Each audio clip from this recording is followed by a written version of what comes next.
På hjørnet af Frederiks Allé og Dannebrogsgade i Aarhus står der Kaiser på et skilt over døren til en butik. Og vi så står i en butik her, og der kan jeg se udenfor, det hedder Kaiser. Ja. Hvad dækker det over? Jamen det er jo et gammelt navn fra helt tilbage, jamen det er mange år gammelt. Julius Smedegaard startede faktisk de her små systuer og skrædderier for mange år siden, og havde mange rundt i byen. Og så med årene, der kom hans datter med ind, Susanne Smedegaard, og var en del af det også.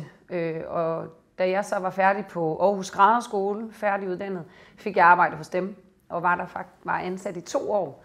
Og så endte jeg med at overtage butikken her bagefter. Og på det skilt udenfor står der, at du står der skrædder, systue, renseri og modetøj. Ja. Hvordan har du taget alt det ind? Var det konceptet, eller hvordan har det været? Altså kæden Kaiser har altid været en systue og og renseridelen. Nå, ja. okay. Så skrædderdelen, den har egentlig ikke altid været der, fordi det har været forandringer og reparationer og sådan noget. Men du skrædder? Ja, jeg er uddannet dameskrædder. Ja. Så jeg spiller på de der, ja, er det så næsten 4 ben. Ja. Og har så også taget modetøjet med ind. Det er jo sådan nogle kollektionsprøver, jeg køber. Okay, på den måde? Ja, fra et Aarhus firma, og så sælger jeg forholdsvis billige kollektionsprøver her. Tøjet, jeg sælger derude, kan jo egentlig godt se lidt genbrugsagtigt ud, fordi de ikke hænger i farve, og der hænger 8 af hver og i forskellige størrelser, så når de kommer ind, så spørger de faktisk tit, er det genbrug? Nej, det er det ikke, men det er kollektionsprøver. Og igen, kollektionsprøver kan jo godt lidt gå ind under konceptet genbrug, fordi at ofte så går man jo ind og siger, at kollektionsprøver skal kasseres, og at det kasseres, brændes, og det er jo totalt spild af ressourcer, ikke også? Ja. Så jeg vil egentlig sige, at det salgstøj af kollektionsprøver lidt går ind under samme koncept som det her med, at vi er bæredygtige, og vi ligesom passer på det, vi har, og ikke bare smider ud.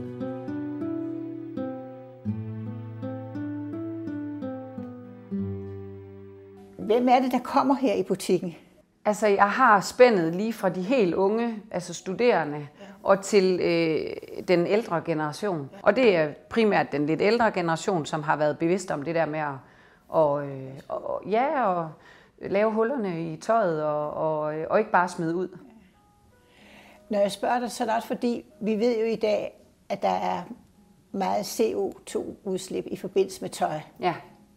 Er det overhovedet noget, du lægger mærke til her i din forretning? Er det noget, kunder begynder at se på? Hvad er det for et sted? Hvad er det for noget materiale, det er lavet af? Eller og så videre? Jeg tror, der har været en lang årrække, hvor der er blevet produceret rigtig meget dårligt tøj og billigt tøj. Ikke også? Og hvor nu er vi inde i en anden bevidsthed igen. Altså det er som om den ring, nu er vi, sådan er det jo med alt, at den ring, den går jo igen og igen. Og nu har den, som før har været min ældre generation, som har været bevidst omkring, at man kommer med sin egen pose, når man afhenter noget tøj herinde, og får repareret alle huller i tøjet og sådan noget, skifter lynlåsene og laver hullerne og sådan noget. Sådan har den unge generation jo i flere år nu også været bevidste. Ja. Så de er meget bevidste, de unge nu, på grund af alt hvad der sker i verden, ikke også? At der skal ikke smides ud. Vi skal bruge det, vi har, og vi skal købe brugt og reparere på det og forandre på det. Og de unge har jo en helt anden bevidsthed i dag, ikke også? Som den ældre generation har haft i mange år, hvor man både stoppede strømperne, og fordi der ikke var ressourcer. Dengang var der ikke ressourcer. Nu er ressourcerne der, men nu er det nogle andre. Nu begynder man at tænke i andre ressourcer. Nu er det naturens ressourcer, ikke også? Ja. Men da du startede, hvordan startede du så altså med de 41 symaskiner? Hvordan fik du den idé til det? Jamen det var faktisk, det var en London-tur med min søster, hvor vi var inde i en butik, der hedder, jeg tror den hedder All Saints, som er sådan en kæde, en kæde, der ligger rundt i hele verden. Ja. Men i alle storbyerne, der har de faktisk de der maskiner overalt. Ja. Og så der tænkte jeg, hvis de måneder, de sælger tøj, så må jeg også, når jeg syr tøj. Ja. Ja. Men lige da du startede, var du så helt alene om det, eller havde du din mand med i det?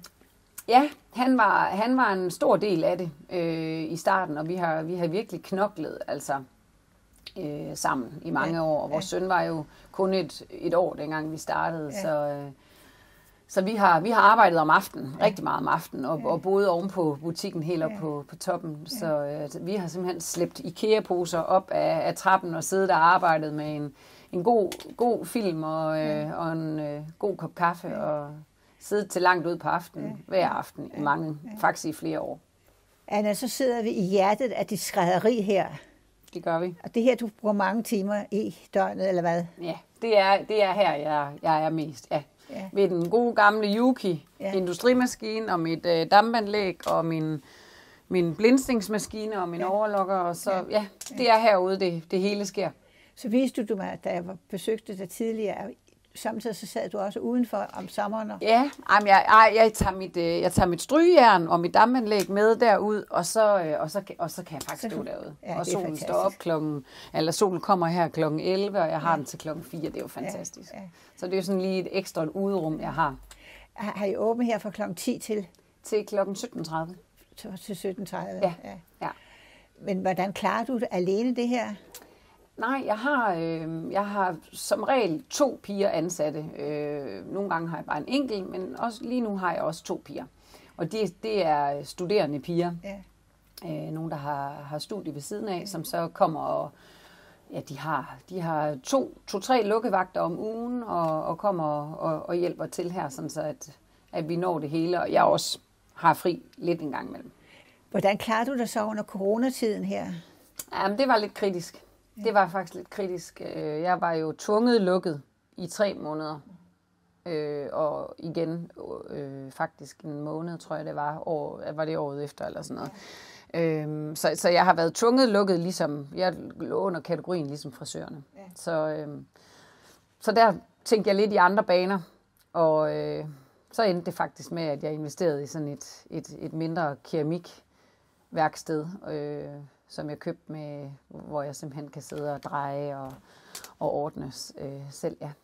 Så jeg har et lille mindre keramikværksted, som er blevet til et hobbyprojekt nu. Også hvor du kan brænde din keramik til. Ja. Det er da fantastisk. Ja, det er det. Det er faktisk sjovt. Og der er min mand også med indover, så det er jo virkelig hyggeligt. Altså. Ja. Helt vildt. Ja. Anna Arndt de Tura. Ja. Et meget specielt navn. Ja, det er det. Er det, du har arvet?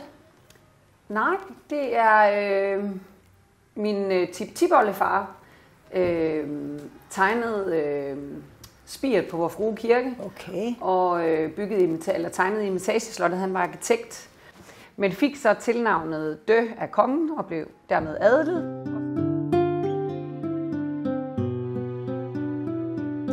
Har du gjort dig nogle tanker om fremadrettet i forhold til din butik? Jamen, nogle gange har jeg da også tanken, hvor jeg sådan tænker, skal jeg virkelig være her i 20 år endnu? 25 år er det vel, hvis jeg skal være her så længe. Men jeg elsker det. Ja. Altså, jeg elsker mit arbejde, så det kan godt være skræmmende at tænke, at jeg har været her i snart 20 år, og skal jeg lige nå 20 mere, eller plus 20. Men jeg elsker det, og jeg har ikke brug for forandring, fordi der sker så meget hernede, og jeg har Danmarks sødeste kunder. Altså, det er også så givende at komme på arbejde til dejlige smil og glade mennesker og tilfredse mennesker, så det er fantastisk. Så jeg tror, jeg bliver her.